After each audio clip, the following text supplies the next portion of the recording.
हरियाणा के विधानसभा चुनाव से पहले सट्टा बाजार ने लगाई आग। सट्टा बाजार के मुताबिक होगा हरियाणा में बड़ा उलटफेर। बीजेपी कांग्रेस में बता दी कांटे की टक्कर। हरियाणा विधानसभा के चुनाव के गेम से बाहर नहीं है बीजेपी। इनेलो और बसपा मिलकर करेगी चुनाव में बड़ा कांड। आप जेजेपी का सट्टा बाजार ने नहीं खोला खाता। नमस्कार दोस्तों, मेरा नाम है राज के वर्मा और आप देख रहे हैं रिपोर्टर जी। अगर आपने रिपोर्टर जी चैनल को सब्सक्राइब नहीं किया है तो दोस्तों सबसे पहले चैनल को जरूर सब्सक्राइब कर लें।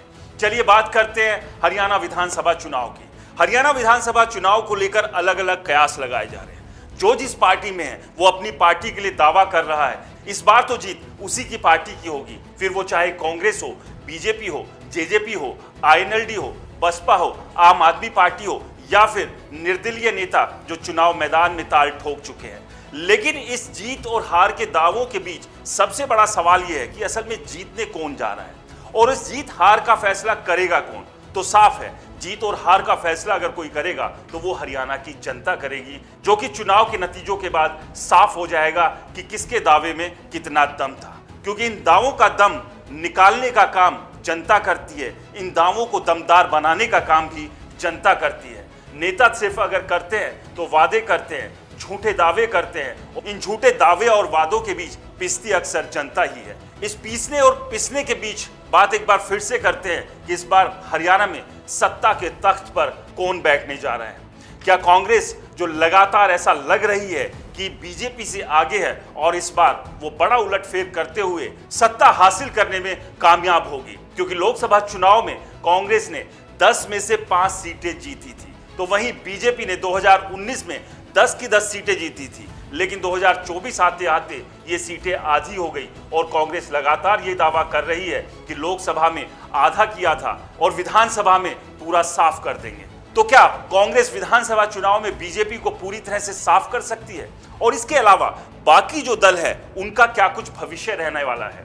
क्योंकि 2019 के विधानसभा चुनाव की बात करें तो कांग्रेस हो, बीजेपी हो, निर्दलीय हो, जेजेपी हो, सबको जनता ने उनके हिसाब का प्यार दिया था और उसी प्यार के भरोसे वो सरकार तक कुछ लोग पहुंचे। कुछ लोग गठबंधन में सरकार बनाने में कामयाब रहे और कुछ जिन्हें लग रहा था कि वो बहुत पीछे रह जाएंगे, लेकिन उनके नंबर भी ठीक ठाक आ गए थे और उन्हें बाद में समझ में आया कि वो तो 75 पार के उस भ्रम जाल में फंस गए थे और इसी भ्रम जाल में फंसकर उनका कॉन्फिडेंस टूट गया था, हल्का हो गया था। इसलिए पूरे दमखम के साथ चुनाव लड़ने में कहीं ना कहीं कमी रह गई। खैर, अब 2024 का रण तैयार है और इस रण के लिए जिन्होंने जो पहले गलतियां की थी शायद उन गलतियों को फिर से नहीं दोहराएंगे। लेकिन इस सब के बीच बात करते हैं कि सट्टा बाजार हरियाणा में फिलहाल किसकी सरकार बनवाने जा रहा है। तो आपको बता दें कि कांग्रेस, बीजेपी, निर्दलीय और बाकी दलों की हालत सट्टा बाजार के अनुसार कैसी है। सट्टा बाजार के मुताबिक अगर आज चुनाव होते हैं, आज के हालात में अगर चुनाव होते हैं तो कांग्रेस को 53 से 55 सीट मिलती दिखाई दे रही है। तो वहीं बात करें बीजेपी की, तो बीजेपी की हालत बहुत ज्यादा पतली नहीं है, जैसा कि लोकसभा चुनाव के बाद लग रहा था। बीजेपी के अपने इंटरनल सर्वे में भी बीजेपी 20 के भीतर सिमटती दिखाई दे रही थी, लेकिन सट्टा बाजार ने कुछ ऑक्सीजन दी है और बीजेपी को 28 से 30 सीटें दे रहा है। तो वहीं अन्य जो दल है और निर्दलीय, उनके हिस्से में 5 से 9 सीटें आ रही हैं।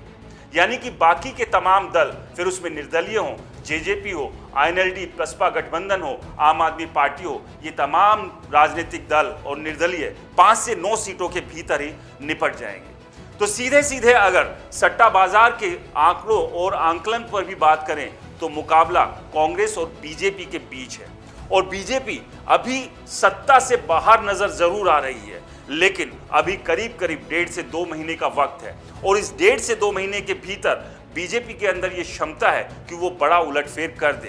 क्योंकि इससे पहले कई दूसरे राज्यों के विधानसभा चुनाव में भी बीजेपी ने ये उलटफेर करके दिखाया है और ऐसा ही चमत्कार वो हरियाणा में भी उम्मीद कर रही है और उसी चमत्कार के सहारे उम्मीद बीजेपी को है कि वो तीसरी बार सरकार बनाने में कामयाब रहेगी। आपको क्या लगता है? हमें कमेंट्स कर जरूर बताएं। रिपोर्टर जी चैनल को सब्सक्राइब नहीं किया है तो दोस्तों चैनल को सब्सक्राइब करना ना भूलें।